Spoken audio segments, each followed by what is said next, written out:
2012 के अंदर CERN के हेड्रॉन एक्सेलरेटर के अंदर फॉर द फर्स्ट टाइम कुछ नए पार्टिकल्स बेटा सामने आए, जिन्हें नाम दिया गया बेटा हिग्स बोसॉन्स या गेज बोसॉन्स का।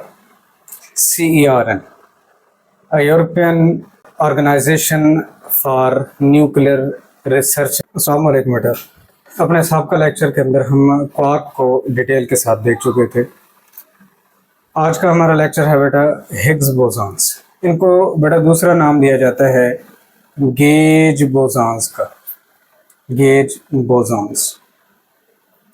2012 के अंदर CERN के हेड्रॉन एक्सेलरेटर के अंदर फॉर द फर्स्ट टाइम कुछ नए पार्टिकल्स बेटा सामने आए, जिन्हें नाम दिया गया बेटा हिग्स बोसॉन्स या गेज बोसॉन्स का।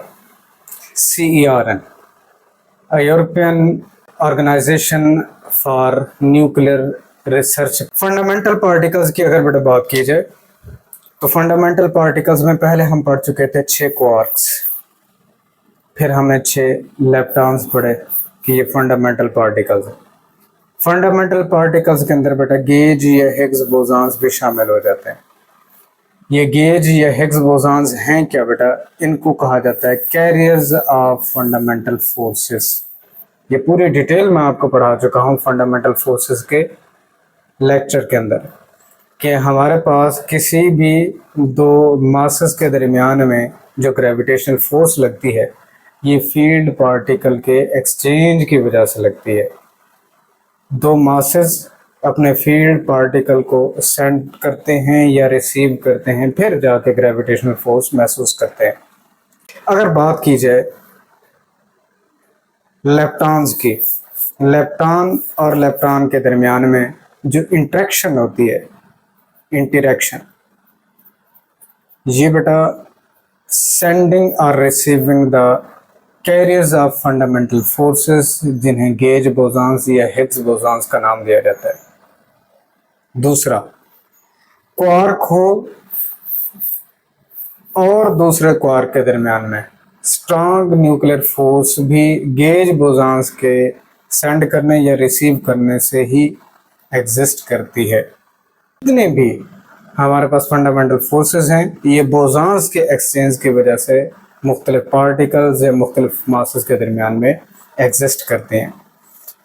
अगर तो बेटा इलेक्ट्रोमैग्नेटिक इंटरेक्शंस की बात की जाए, अगर हम ये फ़र्ज़ कर लेते हैं कि इलेक्ट्रोमैग्नेटिक इंटरेक्शन में दो चार्ज पार्टिकल एक दूसरे को अट्रैक्ट कर रहे हैं, अपोजिट चार्ज पार्टिकल होंगे, ये हम ऑलरेडी पढ़ चुके हैं। बोसॉन्स के एक्सचेंज करने की वजह से ही ये पॉसिबल हो पाता है। ग्रेविटेशनल फोर्स की बेटा अगर बात करें तो इनके बेटा फील्ड पार्टिकल्स या carriers of fundamental force, gravitational force, इनको बेटा नाम दिया जाता है ग्रेविटॉन्स का। ग्रेविटॉन्स प्रिडिक्टेड पार्टिकल है, ना कि इनकी आज तक कोई एक्सपेरिमेंटल एविडेंस मिली है, फिलहाल इनको प्रिडिक्ट किया गया है। इलेक्ट्रोमैग्नेटिक फोर्सेस की बात करें बेटा तो इनके जो फील्ड पार्टिकल्स या कैरियर्स ऑफ फंडामेंटल फोर्सेस हैं, उनको बेटा नाम दिया जाता है फोटॉन्स का।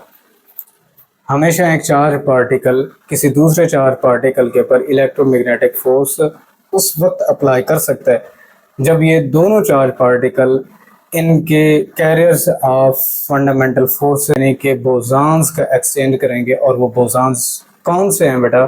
फोटॉन्स कहलाते हैं। वीक न्यूक्लियर फोर्स की बेटा बात की जाए तो इनके कैरियर्स ऑफ फंडामेंटल फोर्स, जिनको नाम दिया जाता है, या इनके जो बोसॉन्स हैं W और Z बोसॉन्स हैं। Z न्यूट्रल, W में आपके पास प्लस भी आता है, W प्लस और W माइनस। तो ये WZ बोसॉन्स के एक्सचेंज की वजह से ही वीक न्यूक्लियर फोर्सेस एक पार्टिकल से दूसरे पार्टिकल के दरमियान में बेटा एग्जिस्ट करती हैं, या एक पार्टिकल से दूसरे पार्टिकल तक ट्रांसफ़र होती हैं। अगर तो स्ट्रॉन्ग न्यूक्लियर फोर्स की बेटा बात की जाए, आयंस के दरमियान में हमेशा ग्लूऑन्स, जिन्हें बेटा बोसॉन्स कहा जाता है, इनके एक्सचेंज की वजह से बेटा दो पार्टिकल्स के दरमियान में ये स्ट्रॉन्ग न्यूक्लियर फोर्स एक्सर्ट होगी, या स्ट्रॉन्ग न्यूक्लियर फोर्स एक पार्टिकल से दूसरे पार्टिकल तक ट्रांसमिट होगी। 2012 के अंदर ये स्पेशल टाइप के बेटा हमारे पास पार्टिकल सामने आए थे, और ये particle large hadron collider CERN, European Organisation for Nuclear Research, वहाँ पर इनको बेटा देखा गया था। इनको बेटा नाम दिया गया था गेज बोसॉन्स का या हिग्स बोसॉन्स का। ये गेज बोसॉन्स या हिग्स बोसॉन्स अपने बाहर बेटा एक हिग्स फील्ड रखते हैं, जिस तरह से एक चार्ज पार्टिकल अपने बाहर एक फील्ड रखता था या एक मास अपने बाहर फील्ड रखता था। हिग्स फील्ड, जब भी कोई पार्टिकल आकर स्ट्रांगली इंटरेक्ट करता है इस हिग्स फील्ड के साथ, तो उसका इंटरेक्शन के बाद मास बढ़ता हुआ दिखाई देता है। ये एक्सपेरिमेंटल रिजल्ट 2012 के अंदर देखा गया। इस तरह के पार्टिकल बेटा आपके पास होते हैं WZ बोसॉन्स। ठीक है, जब भी ये किसी बोसॉन्स की फील्ड के साथ, हिग्स फील्ड के साथ इंटरेक्ट करते हैं, तो इस तरह के पार्टिकल्स का मास आफ्टर द इंटरेक्शन बढ़ जाता है। ये एक एक्सपेरिमेंटल रिजल्ट सामने आया था। फिर ऐसे कुछ पार्टिकल्स देखे गए जिनकी बिल्कुल भी कोई स्ट्रांग इंटरेक्शन नहीं थी इस हिग्स फील्ड के साथ, और इस तरह के पार्टिकल्स जो कि इस हिग्स फील्ड के साथ इंटरेक्ट ही नहीं करते, इनका मास कभी भी इंक्रीज नहीं होता। और इसकी बेटा मिसाल हमारे पास आती है rest mass of the photon, वो आपके पास बेटा 0 है, उनके अंदर कोई तब्दीली नहीं आती। ठीक है बेटा, फोटॉन्स के लिए उनका जो रेस्ट मास होता है ये कभी भी चेंज नहीं होता, 0 रहता है, और इस तरह के पार्टिकल्स कभी फील्ड के साथ इंटरेक्ट भी नहीं करते। तो ये थे हमारे पास बेटा हिग्स बोसॉन्स, और इनके जो मैसेज की कैलकुलेशंस की गई for the first time.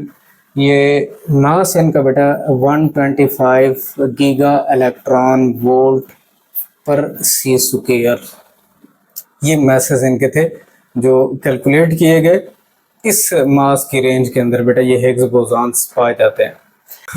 After the big bang, ये हिग्स बोसॉन्स के बारे में जो हिग्स फील्ड का कंसेप्ट दिया गया, हालांकि ये एक एक्सपेरिमेंटल रिजल्ट था, तो ये हमारे यूनिवर्स के लिए नए पोर्ट का बेटा इफ्तिताह था, यानी कि हमारे यूनिवर्स को एक नए एंगल से ऑब्जर्व करने का अंदाज पहली दफ़ा सामने आया 2012 के अंदर। इस नए अंदाज ने हमारे यूनिवर्स के काफ़ी सारे और एस्पेक्ट्स को समझने में हमारी हेल्प की। जिस तरह से बेटा आपके पास डार्क मैटर का जो कंसेप्ट है वो इसी हिग्स बोसॉन के कंसेप्ट से ही वजाहत में आता है। तो हमारी नेचर के अंदर एक डार्क मैटर एग्जिस्ट करता है, डार्क एनर्जी भी पाई जाती है।